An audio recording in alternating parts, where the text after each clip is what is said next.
Hei, räägime täna riskidest.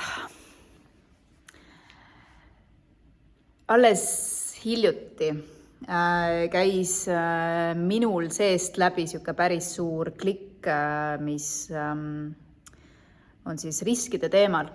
Ja nagu sa oled ka kuulnud, siis edukad inimesed, jõukad inimesed, nad võtavad riske. Ja minu jaoks oli see alati see teema, et ma ei tea, teen mingeid investeeringuid või julgen ettevõtlusega alustada või julgen mingeid uusi projekte ette võtta ja nii edasi. Ja siis ma mõtlesin, et et ma olen ju küll nagu riskialdis inimene, on ju. Ja eks ma üldiselt olen ka. Aga mis minu jaoks oli taipamine, oli see, et mina olen harjunud mõtlema, võib-olla sina ka, et me mõtleme, et kui on risk, et see on mingi hästi suur samm või hästi suur muutus või niimoodi. Aga tegelikult, mis võib-olla toovad veel rohkem tulemusi, on väikesed riskid. Iga päev, mis me teeme riske, võtame nii-öelda riske. Et alati ei ole need suured sammud ja need nii-öelda võib-olla ägedad sammud teiste silmis, on ju. Aga iga päev väikeseid riske võttes tulevad tegelikult ju suured tulemused. Ja mis on siis need väikesed riskid, mis minul nagu pirni põlema lõi, et vau, Liina. Ja tegelikult ma ütlen ausalt, et ma olen hoidnud ennast tagasi. Ja mis seal on siis taga, on ju põhjused. Risk, väike risk on näiteks see, et ma ütlen oma abikaasale ei ja mõeldes siis sellele, et mis mulle paremini sobib. Ma ütlen oma lastele ei, ma ütlen omale kellele iganes lähedastele, on ju, ei. Valides iseennast näiteks. See on risk, mida me tihti kardame võtta iseendalegi aru saamata. Risk.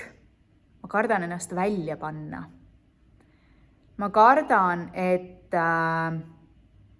kui ma teen rohkem neid videosid näiteks või minu jaoks on alati olnud see inglise keele küsimus, et keel ja kõik asjad, kuigi ma räägin väga hästi inglise keelt ja ma pole pidanud seda barjääriks, siis ja isegi võib-olla ei ole see hirm, et mida inimesed minust arvavad, vaid minu jaoks on olnud nende väikeste sammudega, et kui ma panen ennast rohkem välja, siis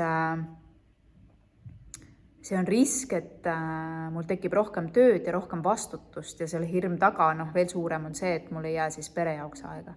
Aga see, et ma hakkaksin üldse tegema, ma olen seal väljas, inimesed näevad, millest ma räägin, et see on risk. Ja see on tegelikult ju päris väike samm, on ju. Võib-olla sinu jaoks tundub see väga suur samm.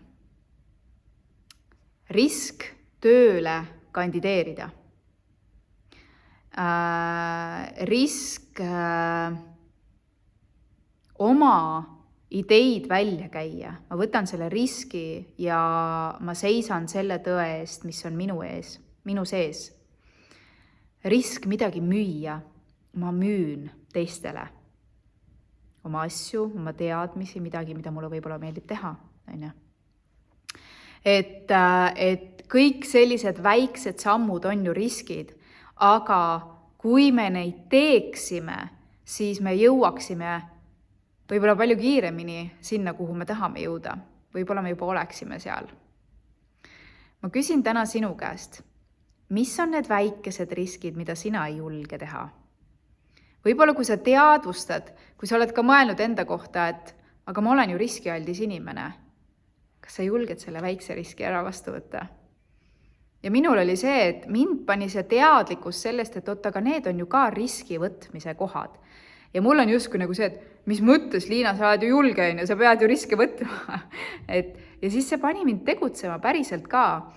Ja kui veel võib-olla mitte nii võimsalt, kui kohe võiks, siis see pani mind tegelema sellega, et aga miks ma ikkagi ei julge neid riske võtta. Nii et ma küsin sinult ja sina küsi iseendalt sellel alanud nädalal, mis riske sina ei julge vastu võtta?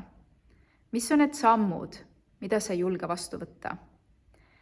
Või ära teha, mis vastasel juhul väljenduks sinu elus kas siis jõukusena või vähemalt viiks sind lähemale sellele teele, sellele elustiilile, mida sa siis päriselt soovid. Ja kirjuta mulle ka, mis sinu seest välja tulid. Mis on sinu sees see risk? Eks? Aitäh, et sa olid. Ma soovin sulle ägedat alanud nädalat ja me kohtime sinuga ikka uuel nädalal. Tšau!